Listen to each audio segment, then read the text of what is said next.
I'm happy with my life now. I married into a rich family, and I live comfortably. But as I sat in the hotel lobby with Mason, he mocked my simple way of living. He bragged about his new wife, the daughter of the president of Goldsmith Enterprises. His proud laugh filled the room. But when he mentioned Goldsmith Enterprises, I paid attention.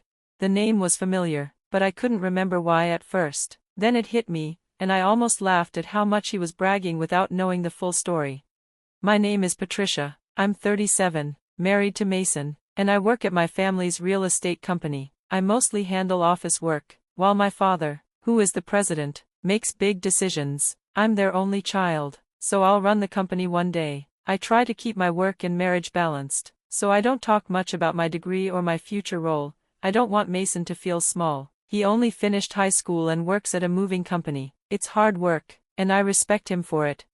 We met through a friend in college. Mason's company helped my friend move, and after she turned Mason down, he and I started talking. He was easygoing, and I liked that because I'm more careful and organized. We got married in our late 20s.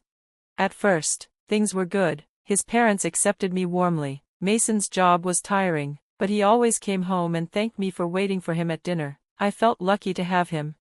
But after a year, cracks started to show. One night in bed, Mason brought up having kids. He sounded annoyed, which surprised me. I wanted kids too but thought it would happen naturally in time. I told him not to worry, but he got serious and said, "Most couples get pregnant in a year if they're not careful." I suggested we both get tested to check for any problems. He got angry and snapped, "So you think it's my fault? It's usually the woman's fault." It was the first time he spoke to me so harshly. I didn't blame him, but he wouldn't listen. He said again it must be my fault. I was shocked and didn't know what to say. He mocked my job too, saying I just coast at my dad's company. That hurt because I actually work hard and train to lead the business one day. We fell asleep angry that night, backs turned to each other. After that, Mason changed. He came home late and complained if dinner wasn't ready. Once, I got home just 15 minutes before him. He got mad and called me the boss's spoiled daughter. He didn't know my family's company was big, with hundreds of employees, but there was no point arguing. I rushed to cook, telling him to relax and have a drink. It was sad that I needed him to drink so we wouldn't fight, but I did what I could to keep the peace.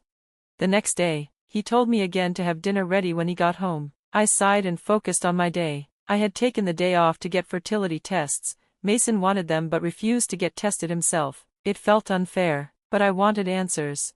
At the clinic, I waited for hours and did my tests. I'd get the results later. If there was a problem, I'd fix it. I didn't want to waste time. When I told Mason that night that I did the tests, he just said, "Figures, let me know what you find out." It hurt that he just assumed I was the problem.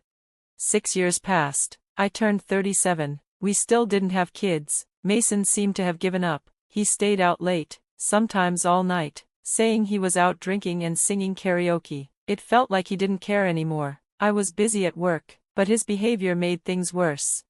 One day, Mason forgot his phone at home. It rang, and I answered, thinking it was work. A woman named Diana said, "Hey, you're late. I've been waiting 50 minutes. Hurry or we'll miss the park opening. We haven't had a date in so long." A date? My heart sank. Mason was seeing someone else. I felt sick. While I worried about fertility, he was cheating. I looked through his phone. It was easy. I knew his birth date. There were tons of texts and calls with Diana. They were flirty and loving. I took pictures of everything as proof, then put the phone back like nothing happened.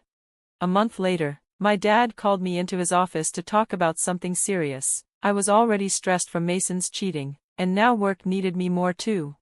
That night, Mason suggested we separate. I agreed right away. I was ready to be done with him. He looked surprised but relieved. He thought he could just leave and be with Diana. He handed me divorce papers, and I signed them. He said he'd move out and asked about the mortgage. I just asked calmly, knowing he couldn't afford it alone. But I didn't care. He betrayed me, so he could figure it out himself. I moved back to my parents' house. They were worried but supported me when they learned the truth. I focused on my work and tried to heal. A year later, my father told me to take a break and travel. I agreed. I needed it. I went to the Northeast for fresh air and peace. The people were kind, and the change helped me breathe again. Later, I booked a nice hotel in Los Angeles. Sitting in the lobby with a drink, I finally felt the stress leaving my body. I felt so relaxed that I even joked about moving to Los Angeles. Just then, a voice I knew ruined my peace. "Huh, what are you doing here?" I turned and froze. It was Mason, my ex-husband, walking into the hotel lobby with 2 big suitcases. I never expected to see him on this trip I'd taken to heal. He wasn't alone. Beside him was a young woman who looked about 20. Her skin was flawless, her makeup bold, her nails painted bright red. She wore a short skirt, even though it was cold outside. I stared at them. "Why are you here? Who is she?" I asked without thinking.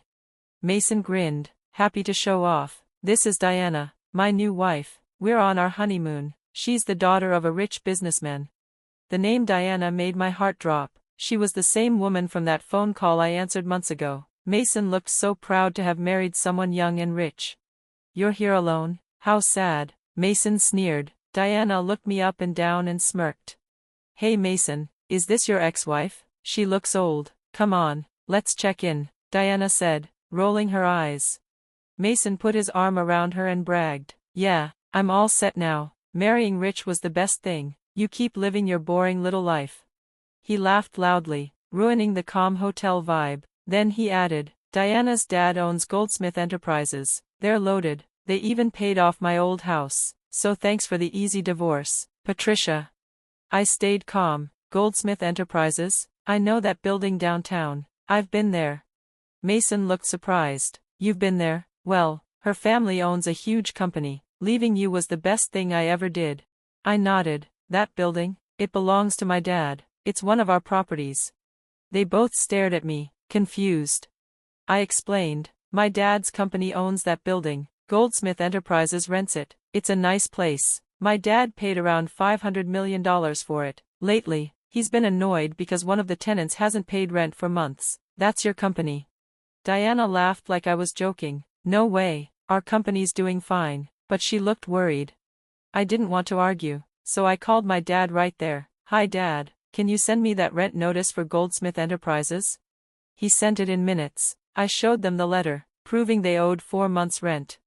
"See, pay soon or we'll take legal action." "What will you do?" I asked calmly. Diana's face changed. She muttered, "Dad has been really stressed lately. He keeps talking about cutting people." Mason looked panicked but tried to act tough. "You're just lying. You want to ruin my marriage because you're jealous," he shouted. I took a step back. I remembered how he used to yell at me when we were together, but I wasn't that woman anymore. I said, "Do you really think I still care about you? I feel sorry for Diana. You only married me for money and kids. When we didn't have kids, you blamed me. Now you're doing the same thing again." Mason's face turned red. "You're just an old woman now. You can't get married or have kids. Diana and I will have a baby after this trip," he yelled. I took a deep breath and decided to tell him the truth. "I didn't tell you, I'm 5 months pregnant. My dad told me to take this trip to relax. I married someone else last year. He works with my dad and really cares about me. I'm happy now." Mason looked like he'd been punched. "You're pregnant, so you could have kids?" I nodded. The doctor said there was nothing wrong with me back then, so maybe the problem wasn't me. Mason looked shocked. Diana snapped at him. "So you're the problem? You left her for me and you're the problem?" I didn't want to waste more time. "Good luck. Pay the rent or deal with our lawyers. I have nothing more to say to you two." I turned and walked away while they argued behind me. When I got back home, my new husband greeted me with a warm hug. "Welcome back. Did you have a good trip?" he asked. "Yes, I'm so glad to be home," I said. Since then, I haven't seen Mason again, but I heard his new wife's family company fell apart because of fraud and debt. Their dream life turned into a mess. I was just glad it was no longer my problem. I had a new life ahead, peaceful, happy, and full of real love.